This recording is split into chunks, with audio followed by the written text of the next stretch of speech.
Then going to La Liga. This one is a little bit different because of the situation with the title race. So I'm just going to jump in here because my storyline for the title race is a little bit different. And it is, do Barcelona just cruise to this thing? Because to me, it's not a question of who wins at this point. I have been consistent for almost the entire season. Barcelona are significantly better than Real Madrid. I am not giving Real Madrid bonus points for doing it in the Champions League. If anything, I'm giving Barcelona extra credit points for doing it week in and week out. And then Barcelona have gone and validated that every time they played Real Madrid. I know they lost the first one, but they weren't even bad in that game. And then they've taken care of business since. Can Real Madrid find a way to make this interesting? Or, even better, do Barcelona find a way or allow Real Madrid to make this interesting? Or is it going to be a continuation of what we've seen, which is that Barcelona kind of just slowly creep farther and farther away from everybody else? That's really the only question I have at this point in terms of the title race. Then you got the battle for the top four. And right now you've pretty much got Atletico Madrid, Real Sociedad, and Real Betis fighting for these final two Champions League spots. It's been Real Sociedad as Team 3 most of the season. However, and this is one of the storylines I'm fascinated by that might have flown under the radar because they haven't been a factor in much of anything else other than La Liga. Atletico Madrid are one of the most informed teams in the world right now. They are tearing through La Liga. And so all of a sudden it went from, can they make sure they get fourth to they might catch Real Madrid if Real Madrid aren't careful. And so I feel very confident they're going to make Champions League next season. But obviously we haven't been talking about them because they had a terrible Champions League. They were just bad at the start of the season, but they have really turned things around. Where do they go from here? Can they continue this into next season and actually be a factor in a La Liga title race? Get back to being a factor in the Champions League.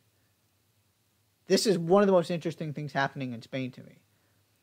Because it looked like this was going to be this continuation of they're just sort of there. Maybe they do something in the Champions League.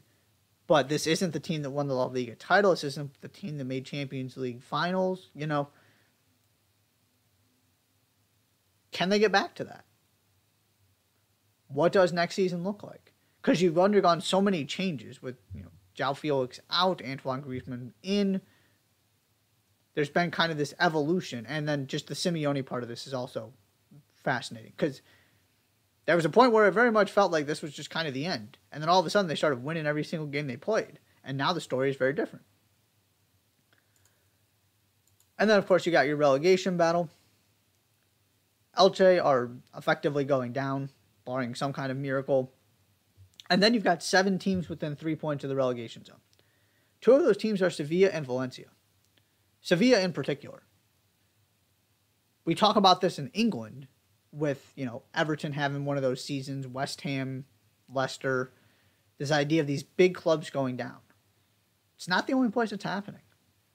Both these teams have had really poor seasons, Sevilla in particular. Can they find a way to survive? Because La Liga is just... The depth of La Liga is reliant on teams like Sevilla, winning Europa Leagues and getting to the knockout stage of the Champions League and those kind of things. And Real Sociedad have kind of taken that place of the 4th team. But if you're La Liga, what you really want is you want all of this coming together. You want Barcelona being Barcelona. You want Real Madrid being Real Madrid. You want Atleti being a 3rd team that can factor into the title race every once in a while. And then you need 2 or 3 more teams, ideally even more than that can cause some damage. And, Real Betis have done that to a certain extent. Sociedad have done that. But Sevilla has generally been that team. And then Valencia also with the Yunus Musa factor. I wanted to throw them in there. And obviously, again, one of the bigger clubs in Spain. There is no guarantee either of those teams are staying up. So that's something to keep an eye on in La Liga, is who ends up getting relegated, and is there a big club that is headed to the second division.